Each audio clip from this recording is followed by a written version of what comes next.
a nossa vida cristã. São 31 capítulos que podem ser lidos, pelo menos um capítulo por dia, né?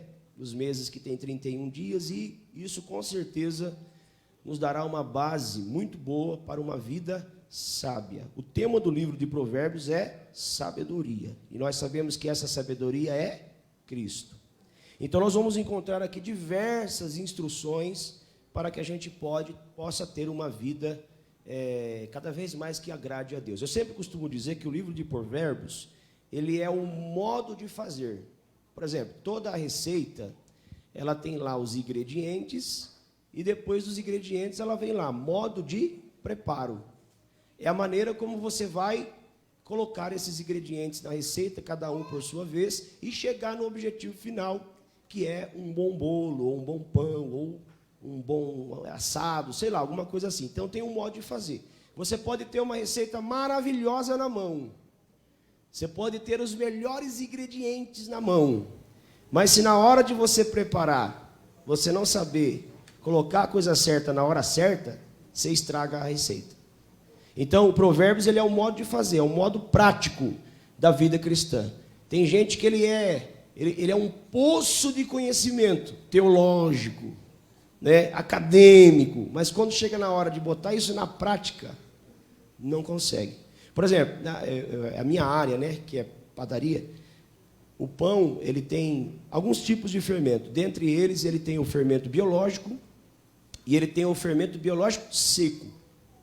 O fermento biológico fresco é aquele tablete que os irmãos conhecem, tal. Aquele lá, independente da hora que você colocar na massa, ele vai ter o seu resultado bom. Você tem que só tomar cuidado, muitas vezes, de colocar o fermento biológico fresco com sal, porque o sal, ele mata o fermento. Já o fermento biológico seco, ele tem que ser misturado com a parte seca da receita. Então, por exemplo, a farinha, de imediato ali, você coloca farinha, sal, açúcar, você já mistura o fermento seco. Se você misturar, por exemplo, o fermento seco com a água, você vai perder o resultado final do produto. Então, estou falando isso porque Provérbios, ele vai ajudar a gente a nortear a nossa vida, colocar na prática tudo aquilo que a gente recebe de informação, de conhecimento. Amém, meus irmãos? Então, como eu já falei, tem pessoas que têm muito conhecimento, mas pouca sabedoria. Porque a sabedoria é como eu coloco o conhecimento em prática. Não basta saber, tem que saber o que fazer com aquilo que você sabe. Amém, irmãos? E tem muita gente com pouco conhecimento, mas com muita sabedoria. Louvado seja Deus. E aí é o que eu anotei, ó. Ignorância. O que é ignorância? Ignorância é não saber. É falta de conhecimento. O que é idiotice? É não querer saber. Porque tem gente que não quer saber. Ele não quer, né? Ele nasceu daquele jeito, ele vai morrer daquele jeito, e ainda usa a expressão, pau que morre torto, morre, que nasce torto, morre. Mas é pau, irmão, não é ser humano. Ser humano é ensinável. E uma das qualidades que a gente precisa ter como líder, como obreiro, como servo de Deus, é ser ensináveis. Nós precisamos ser ensináveis. E a imbecilidade, o que é a imbecilidade? Estou chamando ninguém de imbecil aqui não, tá? Pelo amor de Deus. Estou só ensinando. É quando a pessoa acha que sabe, mas não sabe. Acha que sabe, mas não sabe. E o que é arrogância? É achar que sabe mais que os outros. Ponto. Então, vamos lá. Uma das maneiras de aprender do ser humano é por observação. A gente aprende muito por observação. Eu, particularmente, boa parte do que eu aprendi na minha profissão, eu aprendi por observação. Principalmente que quando eu comecei a trabalhar, os profissionais da época, quando eu comecei a trabalhar, eram aqueles profissionais cabeça dura, sabe? Que tipo assim, tinha medo de te ensinar. Porque ele falava, se eu ensinar, ele vai aprender e vai tomar o meu. Tem muita gente assim ainda, irmão. Insegura de si mesma. Que não confia no seu taco, né? Então, tipo assim, não, eu não vou ensinar, vou guardar aqui essa receita aqui, as 7 chaves. Eu lembro que eu trabalhei com um camarada chamado Mauro, chamava ele de Maurão. Quando ele ia pesar a receita, ele escondia assim a balança para mim não ver. Ele meio que fazia uma, sabe? E eu ficava só de bituco. De vez em quando, ele pegava um pedacinho de massa, botava no cantinho da balança assim para mim não ver. Então, tipo assim, se era dele pesar 300 gramas de açúcar, aquela massa equivalia talvez a 200 gramas. Então, no resultado final, estava lá 500 gramas. Só que era só 300, porque ele tinha botado a massa escondida. Só que ele achava que eu era menino tontão, songão. E não, eu estava só ibituca vendo. Porque ele não queria me ensinar. Só que aí, quando ele ia fazer, irmão, eu ficava atento. Ele mandava eu engraxar a assadeira, lavar a assadeira. Eu estava lá, só engraxando a assadeira, um olho no peixe, outro no gato. E vendo o Maurão preparar. E vendo ele fazer, aprendendo por observação. Irmão, nós estamos constantemente tendo a oportunidade de aprender por observação. Não é tudo que você vai sentar numa cadeira e alguém vai te ensinar o passo a passo. Vai te falar, faz isso, faz aquilo. Não, tem coisa que você tem que aprender vendo o outro fazer. E ser humilde para poder ver o outro fazer. Espera aí, opa, desse jeito que ele está fazendo aqui é o melhor jeito, então eu vou fazer igual. Então, muita coisa eu aprendi. Outras coisas eu aprendi. Assim, por exemplo, eu vinha sempre aqui em feira de padaria aqui em São Paulo, ali no Expo Center Norte, e às vezes via ali na vitrine o produto já final, o produto pronto. E aí eu olhava e falava, eu acho que eu sei como é que faz isso aqui. Só de ver o produto ali, isso aqui é assim. Ia lá, claro que às vezes não ficava 100% igual, mas chegava perto. Então, abra o texto aí, por gentileza, de Provérbios, capítulo 24, versículo 32. Que a Bíblia vai nos instruir aqui, né? Sobre o que é aprender por observação. O 24, 32, ele diz assim, ó. Porque tendo eu visto, observação, o que tendo eu visto, o considerei. Ou seja, eu não só vi, eu vi e considerei. Fiz as minhas interpretações. Fiz a minha leitura do fato. Irmão, nós temos 2 olhos para ver e considerar a conclusão que ele chegou. E vendo-o, recebi a instrução. O que ele está observando aqui, irmão? Ele está observando o campo do preguiçoso. Quando ele olhou para o campo do preguiçoso, ele começou a analisar. E talvez se perguntar, por que esse campo está assim? Abandonado. Por que esse campo está cheio de mato? Será que é um problema com a terra? Será que é um problema com a região? Não, peraí. Aí ele começou a observar o preguiçoso, o dono do campo. Aí ele viu que o dono do campo, irmão, só queria saber de dormir. Só queria saber de descansar. Né? Aí o que ele chegou à conclusão? Esse campo está assim por imperícia do dono. Esse campo está assim porque falta dedicação do dono do campo. Logo que ele aplicou aquilo para a vida dele. Se eu quero ter um campo produtivo, se eu quero ter um campo viçoso, se eu quero ter um campo cheio de frutos, eu preciso o quê? Me dedicar, trabalhar, me esforçar. Porque se eu não fizer, o resultado não vai ser diferente. E tem pessoa fazendo sempre as mesmas coisas, esperando resultado diferente. Pratica sempre as mesmas coisas. Deixa eu te perguntar, nesse ano de 2021, né, 21, quantos livros você leu nesse ano? Não precisa responder. Quantos livros você leu? Não espere que vai vir um conhecimento de Deus, Deus vai abrir a minha mente e vai me revelar, tal. Não espere isso. Claro que numa necessidade, numa eventual situação, Deus pode de fato revelar coisas maravilhosas do texto para você, enquanto você estiver ali ministrando e tal, mas eu estou dizendo que você e eu precisamos fazer a nossa parte. Precisamos se esforçar. Ele está dizendo aqui, aprendi por observação. Louvado seja Deus. No capítulo 25, versículo 17 de Mateus, eu já até falei isso aqui, vou repetir. Quando o Senhor lá fez a distribuição dos talentos, o menino que recebeu 2 talentos, o que ele ficou fazendo? Só observando o menino que recebeu 5. Falou, para o cara ganhar 5 talentos, o cara não é pouca coisa. Para ele ganhar 5 talentos, o cara é bom. E se o cara é bom, significa que ele tem boas ideias. Se ele tem boas ideias, deixa eu ficar de olho no menino. O que ele fazer, eu faço. Pode ler lá, irmão. Na tradução da King James fala que ele foi e fez da mesma forma. Da mesma maneira. De quê? A mesma maneira que fez aquele que ganhou 5. Ele falou, o cara está lá granjeando, está dobrando. Peraí, o que ele está fazendo? Está fazendo isso, isso, isso. Então eu vou fazer a mesma. Tem gente que é orgulhoso. Tem alguém do lado dele lá, irmão, prosperando, dando tudo certo, fazendo a coisa certa. E ele não é humilde o suficiente para falar, peraí, eu não sei fazer. Ô fulano, como que você está fazendo? Você sabe qual que é o segredo das igrejas da Coreia? Estava lendo um livro esses dias e descobri isso aí. A maioria dos pastores da Coreia, quando eles sabem de um movimento, de uma igreja que está crescendo, sabe o que eles fazem? Reúnem uma comitiva e mandam essa comitiva ir lá, conversar com o pastor daquela igreja. E quando eles vão conversar com o pastor daquela igreja, eles querem saber, o que o senhor está fazendo? Que está dando certo? Porque nós queremos fazer também. Irmão, é questão de reino. E questão de reino não tem que ter orgulho besta. Não tem que ter essa arrogância, essa pompa. Questão de reino, vamos fazer o que precisa ser feito para que o nome de Jesus seja glorificado. E outro detalhe, estar aberto para novas coisas.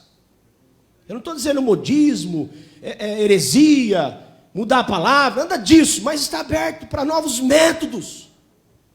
Porque a gente tem aquela cabecinha muitas vezes fechada assim que, não, esse método aqui, ó, o Daniel Berger e o Gunnar Vring usavam esse método aqui, então a gente tem que fazer do mesmo jeitinho que eles faziam. Eu não estou dizendo, a palavra que eles pregavam é a palavra que a gente prega, cristocêntrica, que tem que ser essa, não tem que mudar. Agora o método que eles usavam lá, talvez para hoje, para a nossa geração, para o nosso momento, tem que dar uma adaptada. Então se você ficar lá, ai Jesus, porque, ai vamos orar, Jesus, o Senhor falou lá na palavra que acrescentava à igreja os que havia de se salvar, então deixa eu ficar aqui orando e esperar esse povo vir. Você vai orar, irmãos, 50 anos, vai morrer orando, e a igreja vai ficar do mesmo jeito. Por observação. Então, peraí, eu sempre, irmão, eu fico olhando o que os outros estão fazendo, porque ninguém inventa a roda, não. Nossa, esse negócio aqui mirabolante, meu Deus. Nada se cria, tudo se copia, e tem que ter humildade para isso. Eu vejo lá, fulano está fazendo tal coisa, está dando certo. Talvez eu não faça nos mesmos moldes, porque aquela região é uma coisa que é outra, mas eu adapto. Eu falo, não, lá está fazendo assim, aqui pode ser. Mas eu busco, eu procuro. E assim tem que ser o líder. Assim você tem que investir. Mas vamos lá, deixa eu avançar, senão eu fico só aqui. O sábio, ele aprende, o inteligente aprende com. Isso é Augusto Cury que diz, tá? Não é frase minha, não. O inteligente, ele aprende com os próprios erros. O sábio aprende com o erro dos outros. Por que eu preciso errar se o outro já errou e eu posso aprender? E o texto da Bíblia diz que tudo foi deixado para aviso nosso, para ensino nosso. Aí, o fulano já fez isso aqui, ó, e deu ruim. Por que eu vou fazer do mesmo jeito? Por que eu vou entrar pelo mesmo caminho? Vou aprender com o erro dele para não repetir na minha vida. Vamos lá. Então, o que esses 4 serizinhos pequenininhos têm a nos ensinar? Vamos lá. Primeiro, esses 4 seres vivos têm algumas coisas em comum, as quais eles vão nos ensinar. Primeiro, todos os 4 são pequenos, pequenininhos. Todos os 4 são fracos. O que uma coisa pequena e fraca pode ensinar para a gente? Vamos lá. Todos os 4 são desprezíveis. Irmão, você considera uma formiga? Você vê uma formiga? Quem tem medo de formiga aqui? Levanta a mão. Irmão, você vê a formiga lá, a menos que seja aquelas saúva, né, pastor? Quem já caiu num formigueiro aqui? Aí é terrível. pequenininha ali. Ó. São desprezíveis. Porém, todos os 4 nos mostram a grande sabedoria. E é aqui que a gente vai aprender. Vamos começar. Primeiro, a formiga. Bota aí Provérbios 6, do 6 ao 8, por gentileza. Provérbios 6, do 6 ao 8. O sábio está dizendo assim, ó, primeiro, vai ter com a formiga. O que significa esse vai ter com a formiga? Vai aprender com a formiga. Vai observar a formiga. Ela tem muito para nos ensinar. Ó o preguiçoso. Olha para os seus caminhos. 7. O qual, não tendo superior, nem oficial, nem dominador. 8. Prepara no verão o seu pão e na cega ajunta o seu mantimento. Não tem quem fique ali, ó, faça isso, faça aquilo outro. Não tem, a formiga não tem. Mas independente disso, ela faz o que precisa fazer. Então vamos lá, primeira coisa. A formiga não se abate por ser impotente. Ela não fica, ai céus, ó vida, meu Deus, eu estou pequenininha. Jesus.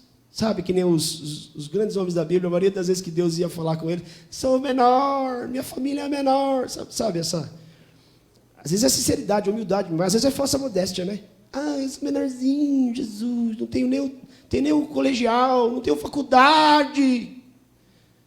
Não, a formiga não se esconde atrás dessa impotência.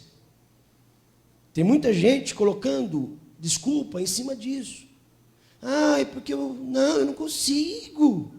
Ô irmão, você acha que Deus... Você concorda comigo que Deus é um investidor por excelência? Sim ou não? Você acha que Deus vai investir para perder? Você acha que Deus vai investir para dar errado?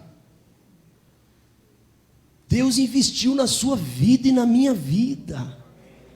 Quando Deus investiu em você, Ele já sabia que ia dar certo, irmão. Para de ficar se escondendo atrás dessas coisas. Para de ficar se julgando pequeno. Se Deus tem usado a tua vida, Ele é poderoso para fazer muito mais. Segundo, ela se prepara para o dia da adversidade.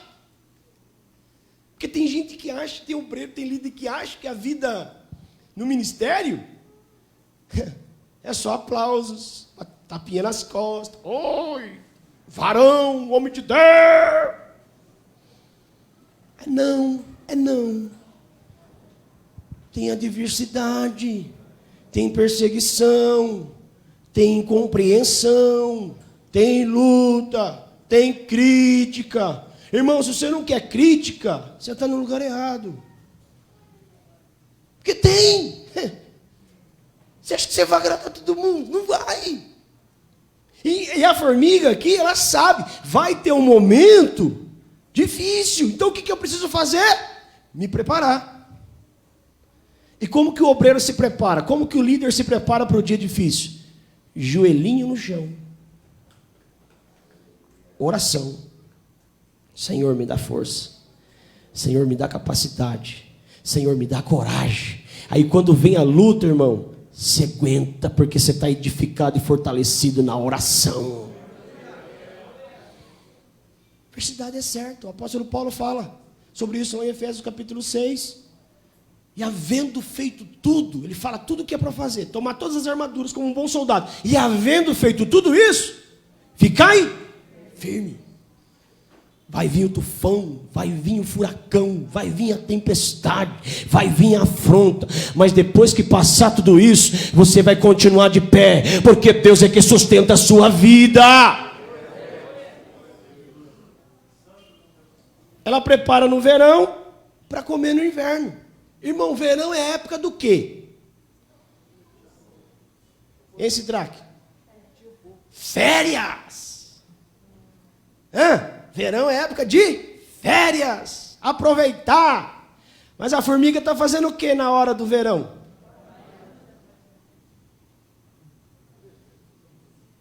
Eu tiro pelo menos uma semana, né, de descanso. com a minha família. Na verdade, é um momento mais para a gente ficar com a família. Mas, pelo menos, nessa semana que eu tiro, eu leio no mínimo 2 livros.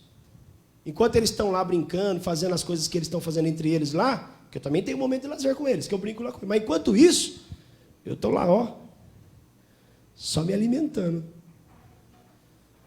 Porque eu sei dos desafios que eu tenho. Eu sei que eu preciso estar nutrido. Então, irmão, deixa essa preguiça de lado, porque hoje, irmão, uma preguiça terrível. Uma ociosidade para ler a Bíblia, para ler livro, sabe? Ah, Deus dá na hora. Irmão, pelo amor de Deus. Ai, pastor, porque esse povo não vem para o culto de ensino? Porque esse irmão prepara, se esforça, se dedica. Ah, pastor, mas agora o senhor tem o tempo para fazer isso. Mas agora eu tenho. Agora eu tenho. Mas há 2 anos atrás eu não tinha. Eu trabalhava 10, 12 horas por dia. E sabe que hora que eu preparava o ensino para a igreja? De madrugada. Minha esposa cansou de levantar de madrugada lá e eu lá. Dormindo, meio lendo e preparando o ensino para a igreja. Porque eu me recuso, os irmãos, vir aqui para aprender e sair daqui do mesmo jeito. Então eu vou buscar, Senhor, me dá mensagem, me dá palavra. Senhor, eu preciso, e eu leio, e eu vou, e eu oro, para que eu possa ter o que alimentar a igreja.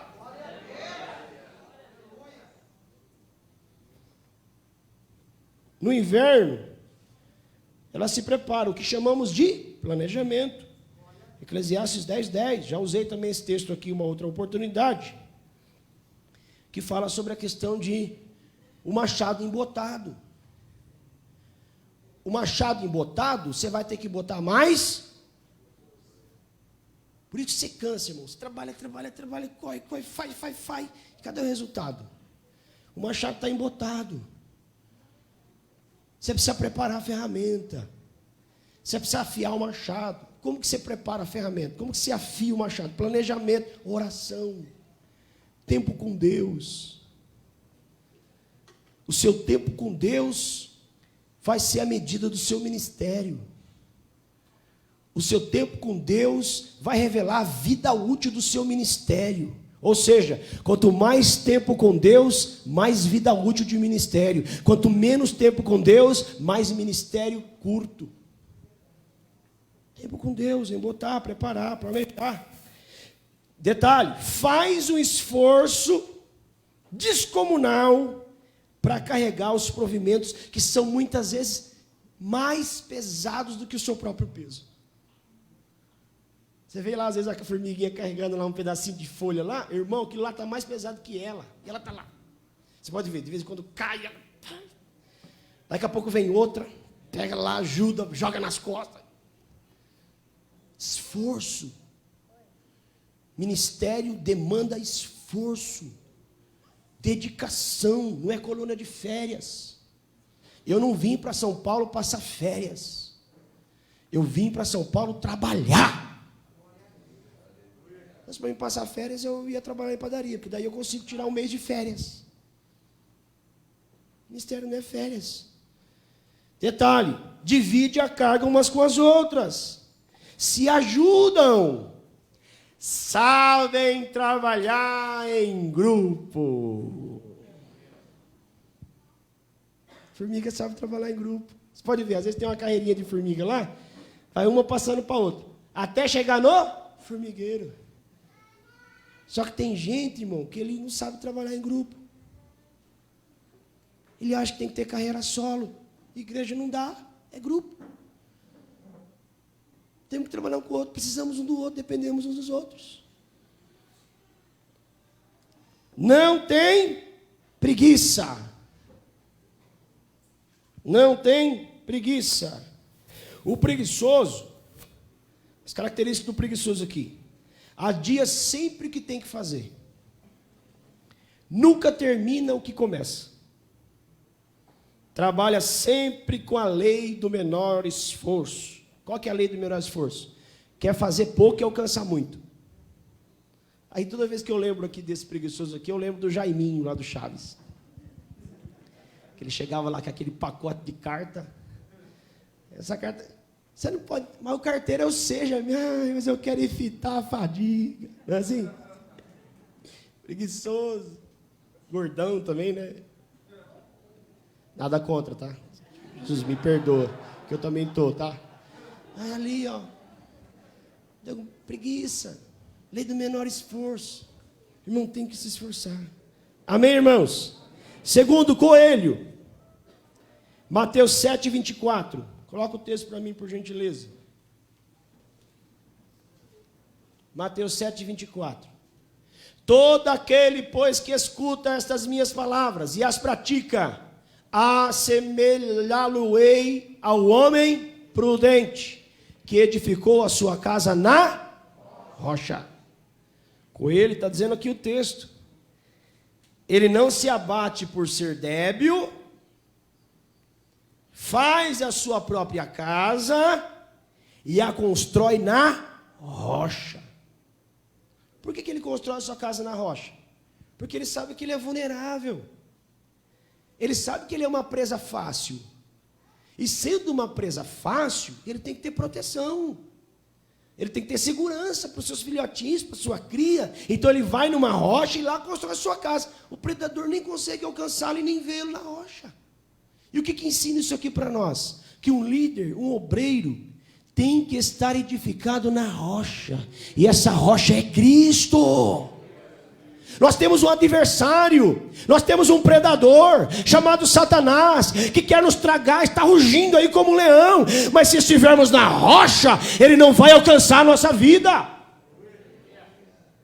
Eu acho muito lindo o exemplo também da águia. Aqui não está no texto, mas a águia também ela faz isso. A águia, o seu ninho, ela também constrói entre a fenda da rocha. Primeiro ela busca montes, lugares bem altos.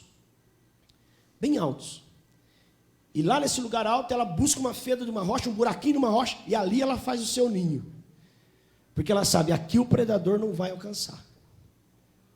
Aqui o predador não chega. E ali ela cria os seus filhotinhos. Então vamos aprender com o coelho. Edificar a nossa vida na rocha. E como que a gente edifica a nossa vida na rocha? Ouvindo e praticando. Executando, levando para o campo da prática da nossa vida. Terceiro, o gafanhoto. Salmo 133. Salmo 133, esse dá para falar decor, né? Ó, quão bom e quão suave é que os irmãos vivam em união. É assim? União. Não.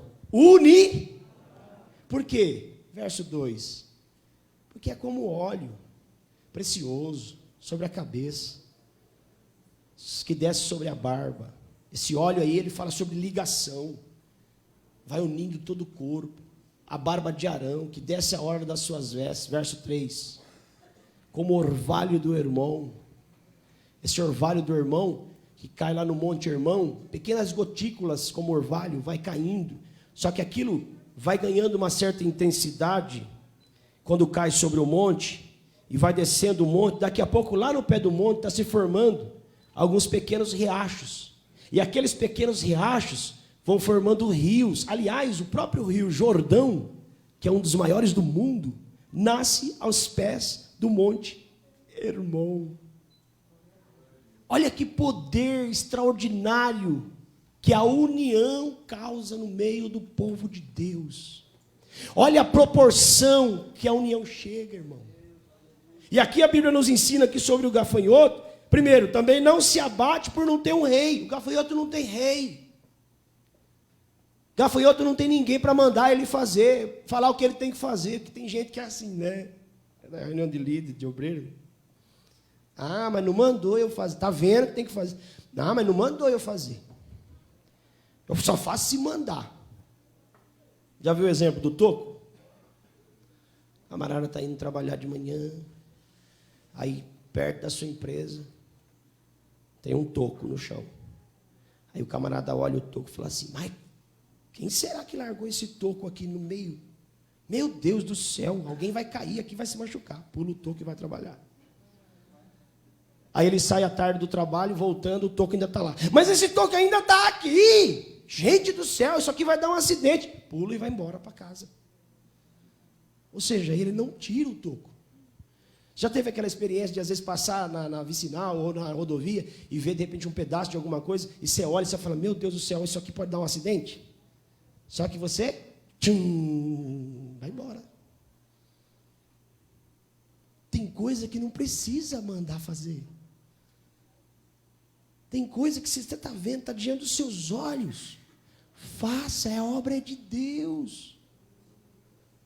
Às vezes o negócio está perecendo, o negócio está desandando, está ali a resposta. Você é a resposta para aquele negócio. Porque se o teu líder não viu, se o teu pastor não viu, se a pessoa responsável não viu, e você está vendo, irmão, é pecado se você não fizer. Aqui ele não tem rei, ele não tem líder, ele não tem ninguém mandando, mas mesmo assim, ele sabe que tem que fazer, olha só. E detalhe, sabe cultivar a prática da união. Porque um gafanhotozinho sozinho, o que ele pode fazer? Nada. Um gafanhotinho só.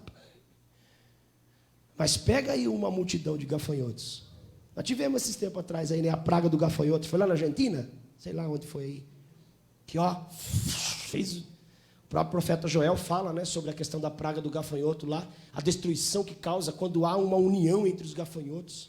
Isso no sentido ruim, mas eu estou colocando aqui no sentido bom para nós como igreja entender, aprender aqui com o gafanhoto, se unir, fechar entre nós, parar com esse negócio de picuinha, de grupinho, de panelinha, de disse-me-disse, né? Parar com esse negócio, nós somos uma igreja e um corpo só. Se um dói, o outro sente. Se um machuca, o outro sente. Se um é abençoado, o outro também é abençoado. A gente precisa entender isso, irmão. Que a união é que faz a diferença. E no verso 4 lá do Salmo 133, a Bíblia faz assim, e ali o Senhor ordena a bênção. Ali aonde? Onde tem união. Então o gafanhoto sabe trabalhar. São disciplinados. Gafanhoto é disciplinado. Sabe a coisa que tem que fazer na hora certa. Se propõe a fazer, se dedica para aquilo. Se organiza para aquilo. Não deixa a vida, não leva a vida aí de moda música do Zeca Pagodinho, não. Deixa a vida me levar, a vida leva. Não. Se organiza e fala, não, peraí, é isso, vamos disciplinado, organizado. A vida do líder é a vida da sua liderança. Se a tua vida é uma bagunça, a tua liderança vai ser uma bagunça. Se a tua vida é desorganizada, a tua liderança vai ser desorganizada. E não adianta, é porque é os liderados. O problema aqui, é essa igreja, pastor, essa igreja aqui, meu Deus. Pastor, faz 50 anos que essa igreja está assim. E esse negócio, que nem tem um problema de uma goteira aqui, né? Eu vou falar. Goteira abençoada, irmão. Tem um problema de uma goteira ali, bem onde eu botei a televisão. E Deus usou a vida de 25 irmãos para falar para mim, pastor, o senhor colocou a televisão embaixo da goteira. 25 irmãos veio me falar. Eu falei, Jesus, não é possível. Eu vou ter que tirar a televisão do lugar? Não, Jesus, vou ter que arrumar a goteira, porque a casa de Deus não pode ter goteira. Aí fui ali, bati com o Maurício um dia, 2 dias. Falei, agora não resolveu. Não, continua a goteira. E o que eu tenho que fazer? Tentar arrumar a goteira. Né? Ou então orar, né, pastor? Fazer uma campanha de jejum e oração. Jesus, fecha essa goteira, Jesus. Tem que arrumar. Tem que resolver. Tem que fazer. Então assim, eu não posso chegar aqui, ai Jesus, meu Deus, ai Senhor, ai. Não, eu tenho que pegar e falar, Senhor, o Senhor me trouxe aqui por um motivo. Preguei esses dias lá no Esther, lá, sobre Neemias. Quando Neemias orou lá, ele entendeu, eu sou a resposta da oração que eu estou orando. Estou falando, Senhor, tem misericórdia do meu parente lá, tem misericórdia do meu povo, tem misericórdia de Jerusalém. Aí Deus fala assim, eu tenho misericórdia, vou usar você. Eu? A gente é a resposta das nossas orações muitas vezes. O negócio lá não é o povo, o negócio lá não é o lugar, o negócio lá é você. Eu lembro quando eu cheguei na igreja lá em Brotas, meu Deus do céu, irmão. Porque tinha passado vários pastores lá em Humano, E assim, a moral da igreja, a imagem da igreja estava lá embaixo. Quando falava assim, Ipiranga já associava, né? Ipiranga, aquela igreja cheia de problemas, cheia de contenda, cheia disso e daquilo. Falei, Jesus, me ajuda, Jesus. E isso não muda com um mês. Isso é tempo. Você tem que ter paciência. Você vai trabalhando, você vai, até que mudou. Para a glória de Deus. Quando falava Ipiranga, as pessoas já respeitavam. Não, Ipiranga é uma igreja abençoada, aquela igreja lá, um povo unido. É o que acontecia com a igreja primitiva. Quando os irmãos iam pregar, vocês são os cristãos, eu ouvi falar de vocês, hein? Vocês são um povo unido, vocês são um povo que ninguém passa fome no meio de vocês. Peraí, vamos ajudar. Quero estar no meio de vocês. É assim. Então, são disciplinados. Interessante que eu ouvi outro dia alguém falar o seguinte: o camarada foi visitar o hospício, e aí ele observando lá os loucos, ele viu que tinha um monte de louco, e só um camarada cuidando de todos os loucos. Aí ele pensou assim, poxa vida, um só para cuidar desse monte de louco? Mas é claro que ele cuidava de um de cada vez, né? Ele pensou, se der um revertério nesses loucos aí, rapaz, Aí ele foi falar com o camarada. Rapaz, você não tem medo, não? Só você aqui, com todos esses loucos aqui? Aí ele falou assim, eu não tenho medo. Mas por que você não tem medo? Porque os loucos não se unem. Você entendeu? Loucos não se unem. Porque se eles se unissem, irmão, eles botavam aquele negócio para baixo. Deixava aquele camarada louco, deixava ele falando sozinho lá e derrubava tudo. Mas ele falou, não, eu já sei, eles são loucos. Eles nunca vão se unir. Mas nós não somos loucos. Nós somos servos de Deus, obreiros e obreiras do Senhor. Nós se unimos sim, e o nome de Jesus é glorificado. Para lá, Satanás, com essa desunião. Para lá, Satanás, com essa competição. Somos todos um aqui na presença de Deus. Jesus orou na oração sacerdotal do capítulo 17 de João. Senhor, faz deles um. Assim como eu e o Senhor somos um. Faz deles um. Porque Jesus sabia, se a gente se tornar um, irmão do céu. Amém. Todos esses três se superam em uma coisa.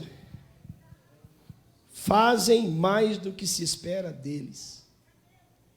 O que se espera, irmão, de um coelho? O que se espera de um gafanhoto? O que se espera de uma formiguinha? Nada. Mas eles fazem mais do que se espera. Fazer o que se espera já é simples demais. Lucas 17, do 7 ao 10, fala sobre o servo que faz apenas aquilo que o seu Senhor pede. Jesus fala, esse servo deve se considerar inútil. Vamos ler lá. Ó. E qual de vós terá um servo a lavrar ou apacentar o gado, a quem, voltando ele do campo, diga, chega aqui, senta na mesa, vou te recompensar aqui, né? Ou não lhe diga antes, prepara a minha ceia, cinge-te, serve-te, até que tenha comido e bebido, e depois comerás e beberás tu? Porventura dá graças ao tal servo, porque fez o que lhe foi mandado? Está pagando lá um funcionário lá, aí o funcionário faz o que você está pagando para ele fazer. Você fica falando, agradecendo ele, você fica, claro, por cortesia, por respeito ali, mas no sentido do seguinte, ele fez o que ele está recebendo para fazer. Ele fez o que ele foi chamado para fazer. Assim também vós, quando fizerdes tudo o que for mandado, dizei, somos servos inúteis, porque fizemos somente aquilo que devíamos fazer. Irmão, busque sempre a excelência. Busque fazer sempre mais do que lhe é pedido. A história do camarada que o patrão pediu para ele fazer a cotação de algumas frutas. E aí dois funcionários, o patrão pegou 2 funcionários. Mandou um em uma frutaria e mandou outro em outra frutaria. Falou, você vai fazer a cotação lá para mim, da laranja, da maçã e da banana. Deu a ordem para os 2. Aí o primeiro foi, pegou o preço da laranja, da maçã e da banana e trouxe para o patrão. O segundo foi, pegou o preço da dúzia, da caixa, E ainda pediu desconto. E trouxe o resultado para o patrão. O primeiro está lá, só os preços. O segundo está lá, preço de dúzia, caixa e ainda desconto. Quem você acha que o patrão vai promover? Ele só pediu o preço. Mas o camarada se propôs a oferecer mais. Nós temos que fazer isso. Se esforçar para fazermos mais. Amém, irmãos? Amém. Surpreender é fazer mais do que se espera. Apesar das suas limitações, dê tudo de si. Busque a excelência. E aqui eu tinha exemplo para dar, mas vou pular por causa do horário. Conclusão? Pastor, faltou um, claro. O quarto, que é aranha. Aranha ou lagartixa. Em algumas versões fala lagartixa. E qual é o diferencial desse pequenininho animal? Ela entra em lugares inesperados. Quem já foi surpreendido com uma lagartixa correndo na cozinha, na parede da cozinha? Ou então você está lá no quarto, de boa, deitado na cama, e daqui a pouco a lagartixa na cortina do... Aí você pergunta assim, por onde ela entrou? Da onde ela veio? E detalhe, você consegue matar facilmente. Uma vassoura, tal, você pega na mão. Mas qual que é a lição disso aqui? Que apesar dela ser pequenininha, desprezível, ela pode entrar em lugar onde jamais alguém imaginasse que ela fosse capaz de entrar. Essa palavra é a palavra de Deus para o seu coração. Você e eu e nós somos pequenininhos, uma família inexpressiva, um sobrenome desconhecido, mas nas mãos de Deus, Ele nos faz entrar em lugares que nós jamais imaginávamos que fosse possível. E além disso, diz o texto que ela entra no Passos do Rei. Isso aqui significa o quê? Nós temos acesso à sala do rei, nós temos acesso à presença do Todo-Poderoso. Somos pequenos, somos muitas vezes inoperantes, mas diante do rei somos fortalecidos, e aquilo que Ele colocou na nossa mão, nós somos capazes de fazer com a capacidade que Ele nos deu.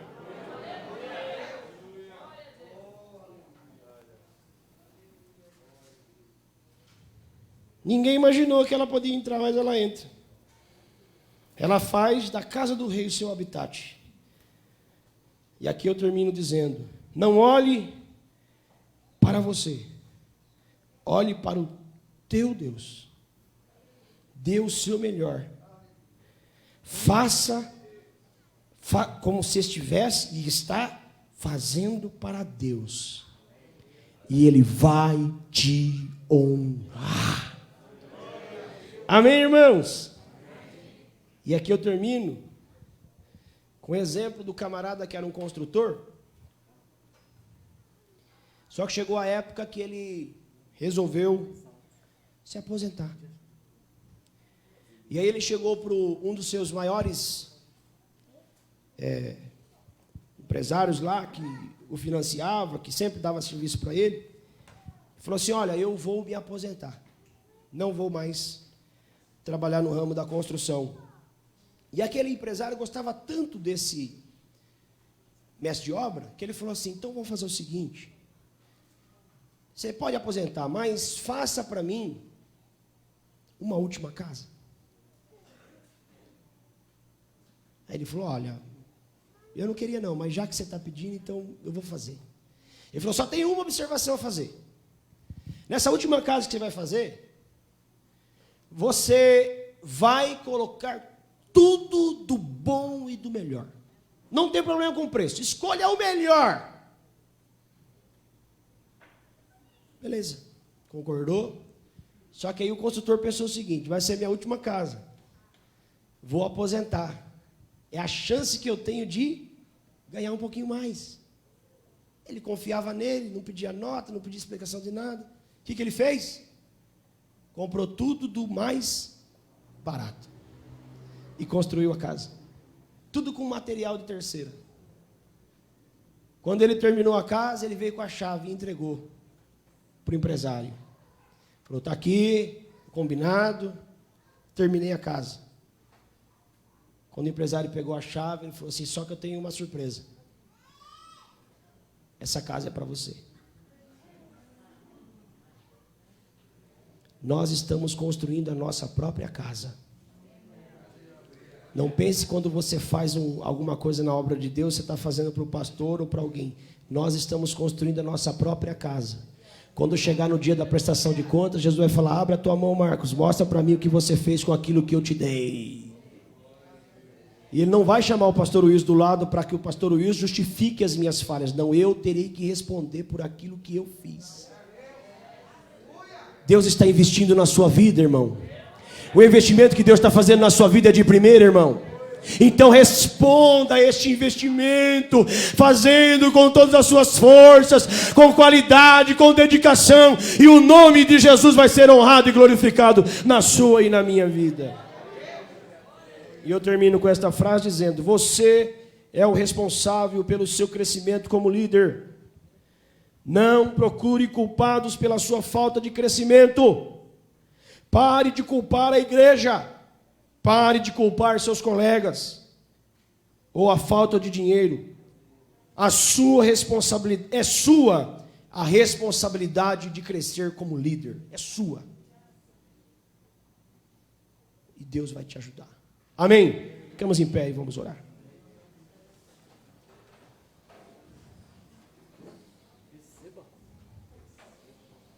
Em seguida a esta oração,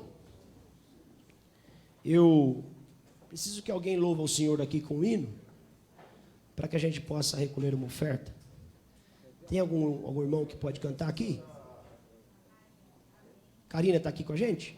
Filha do Alcimar. Está aqui, Karina, prepara o louvor aí então, tá? Vou pedir aqui um companheiro para vir orar.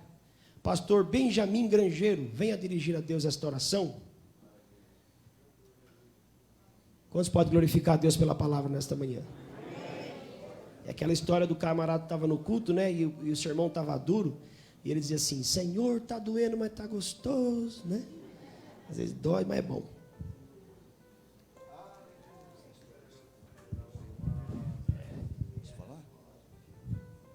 Pode ser, meus amados irmãos?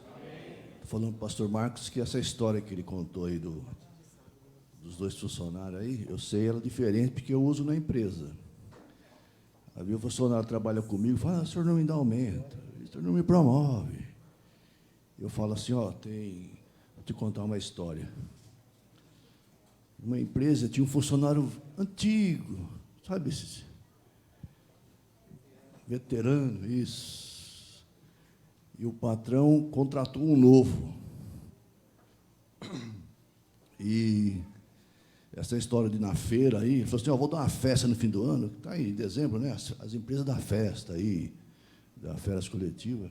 Vou dar uma festa no fim do ano, quero que você vá na feira, numa empresa para alugar cadeira, mesa, e me traga aqui o orçamento. E falou para o outro também, o mais novo, mesma coisa. Porque ele foi reclamar do patrão desse novo funcionário. Ele saiu, o mais velho, trouxe, o patrão olhou o preço, tá. Aí veio o outro, olhou, viu o preço, o desconto, a facilidade para pagar, e se podia até levar as cadeiras, o outro leva as cadeiras, não cobro nada. Aí ele veio reclamar para o patrão que ele promoveu o menino, deu o aumento mais em dobro, e falou assim, olha, eu dei as duas funções para os dois. Você foi lá, não pesquisou o preço, você não berganhou nada. Esse aqui, ele foi lá, contratou, conseguiu desconto, alugou as cadeiras, as mesas com desconto, ainda vai levar de graça. Por isso que eu dei aumento para ele e promovi ele. Então é isso que acontece, né, irmãos? Você está ali, eu não tenho aumento, mas você não faz nada, né? Tem uma moça que trabalha comigo lá, porque eu sou autônomo, mas ela é registrada na empresa. Eu falei, faz isso. Aí eu vejo que ela demora. Por quê? Eu não sei. Consulta o Google, entra no site da Receita Federal, entra no site da Prefeitura, liga para o auditor, pesquisa. Então é assim, a pessoa se acomoda. quer ter aumento, quer ter promoção, quer ter carro novo, casa nova. Não é assim. Tem que se esforçar. A palavra de Deus diz: esforçai-vos. Tem que se esforçar para ser promovido também na obra de Deus. Amém? Nosso Deus, nosso Pai, está nos céus. Nós te louvamos pela vida do nosso pastor, por esta mensagem tão gloriosa, que vem nos despertar, nos abrir a nossa mente, o nosso entendimento, porque sem ti nada podemos fazer, Senhor. E para podermos fazermos, temos que buscar a tua face, temos que buscar a tua direção, Senhor, para alcançarmos almas para o teu reino, anunciarmos o evangelho, que é tão humilde. O evangelho está na nossa frente, a tua palavra. Usa os teus filhos nesta manhã para aprendermos juntos, Senhor, a granjearmos almas para o teu reino. É o que te pedimos, te agradecemos no nome de Jesus Cristo. Todos digam amém.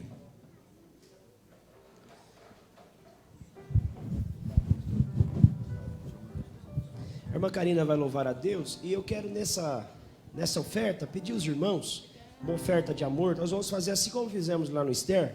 Essa oferta da reunião de obreiros vai ser para a nossa construção em Vila Madeiral. Amém, meus irmãos? Então dê uma oferta de amor aí, e depois nossos irmãos vão mandar para mim o valor da oferta para mim poder falar. Tá bom? Por gentileza. Irmã Karina louvando o Senhor.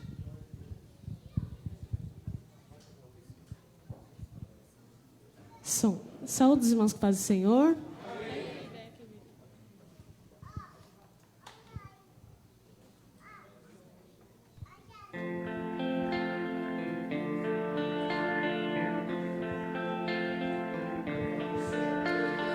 Pai, eu quero te amar, tocar o teu coração e me derramar aos teus pés.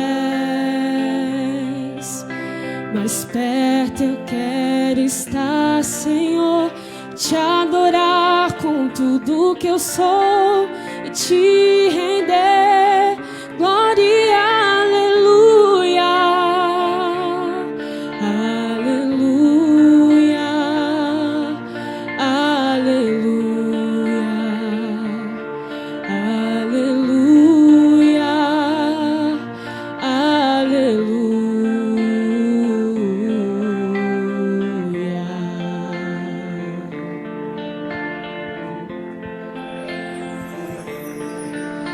Quando lutas vierem me derrubar, firmado em ti eu estarei, pois tu és o meu refúgio, ó Deus.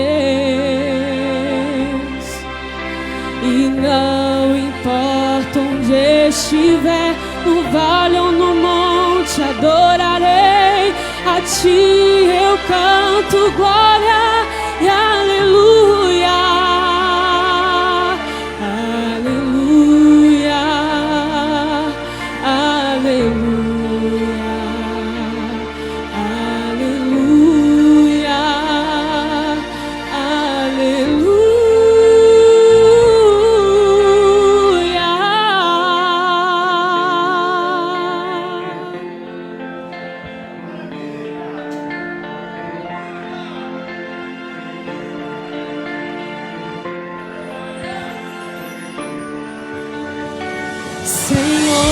Preciso do teu olhar, ouvir as batidas do teu coração, me esconder nos teus braços, ó Pai.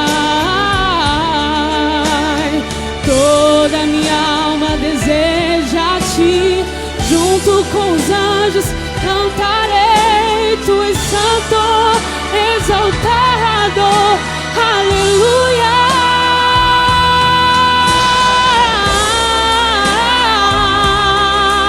Aleluia.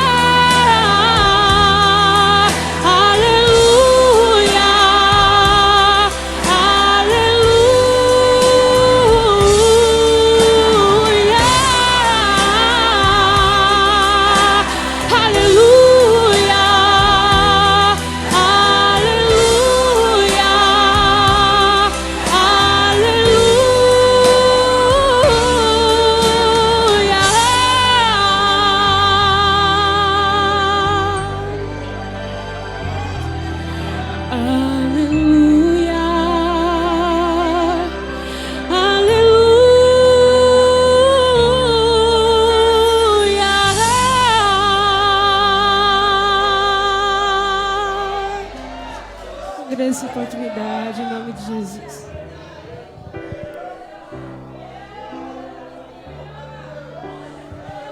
Glória a Deus, glória a Deus.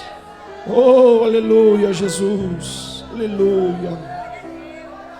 Glória a Deus.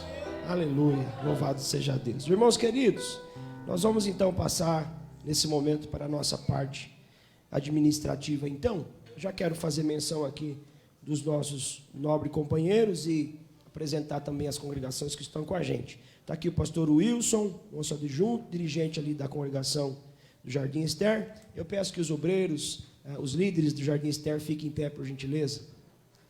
Louvado seja Deus. Deus abençoe meus irmãos, uma ótima cooperação. Muito obrigado pela presença de vocês. Está aqui o nobre pastor Douglas, que é ali do João 23. Peço que fiquem em pé, por gentileza. Os amados irmãos da congregação do João 23, fiquem em pé, está ali. Deus abençoe os queridos irmãos, no nome do Senhor Jesus. Está aqui o prezado irmão Eleandro, pastor ali da congregação do Raposo Tavares. Os irmãos que o acompanham, ficam em pé, por gentileza. Louvado seja Deus, está ali. Deus abençoe sua família. Muito obrigado, meus irmãos. O prezado irmão pastor Marcos, que é ali da congregação do Jardim Dracenas. Por gentileza, os irmãos que o acompanham, ficam em pé. Louvado seja Deus. Deus abençoe, meus irmãos. Muito obrigado. Tá bom? Prezado irmão pastor Alcimar, que é ali da congregação do Jardim São Remo. Peço também que os queridos irmãos que estão acompanhando fiquem em pé, líderes, obreiros. Louvado seja Deus. Deus abençoe a vida dos queridos irmãos. Pastor Elias, da congregação de Vila Dalva Alta. Fiquem em pé, por gentileza. Os queridos irmãos que estão ali, muito obrigado pela presença de vocês. Que Deus abençoe no nome do Senhor Jesus. O nosso irmão presbítero Davidson, pastor ali da congregação de Vila Dalva Baixa, está com a gente nesta manhã. Os irmãos que estão acompanhando, por gentileza, fiquem em pé. Louvado seja Deus, que Deus abençoe a vida dos amados irmãos. São todos muito bem-vindos no nome do Senhor Jesus. Amém? Esqueci de alguém? Esqueci sim. Pastor Antônio Bispo, que está agora ali dirigindo a congregação do Guaraú. Fique em pé, por gentileza. Os amados irmãos que estão o acompanhando, está ali. Deus abençoe os obreiros, líderes. Que Deus abençoe a vida dos amados irmãos. São todos bem-vindos entre nós. Amém, irmãos? Amém. Estou convidando já a nossa secretária. Vila Madeiral? Vamos apresentar então Vila Madeiral. Vamos lá. Os prezados irmãos, obreiros, líderes aqui de Vila Madeiral, fiquem em pé, por gentileza. Louvado seja Deus, maravilha. Vocês são bem-vindos, viu? Deus abençoe, irmãos, obrigado. Convidando a irmã secretária, a irmã Kátia, para que faça a leitura, então, da